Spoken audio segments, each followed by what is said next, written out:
नमस्कार, सुप्रभात, शुभ सकाळ मित्रांनो. आज दुर्गा टिकडी उद्यानमधील आमचा जे हरिग्रुपचा मित्र परिवार आम्ही आज सर्वजण एकत्र या ठिकाणी चालण्याचा आनंद घेत आहोत. आणि या पावसाळी वातावरणामुळे निसर्ग सर्वत्र हिरवेगार असा बहरलेला आहे. जणू काही निसर्गाने या दुर्गा टिकडी देवी उद्यानाने हिरवाईचा शालूच या ठिकाणी पांघरलेला आहे असं आपल्याला या ठिकाणी चालताना आढळतं. आणि दुर्गा देवी टेकडी हे निसर्गरम्य असं पवित्र ठिकाण आणि या ठिकाणी असंख्य झाडं, या झाडांचा ऑक्सिजन या परिसरात या हवेत मिसळलेला असतो आणि तो ऑक्सिजन आपल्याला या ठिकाणी आल्यानंतर रोज मिळत असतो आणि आपल्या दिवसाची सुरुवात आनंदमयी चैतन्यमय अशी होत असते.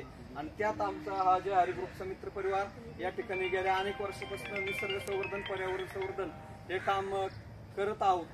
फक्त वृक्षारोपण नाही तर लावलेली झाडं याला नियमित पाणी घालून त्याचं संगोपन करून जगवणे हेच आमच्या ग्रुपचं ध्येय आणि उद्दिष्ट आहे.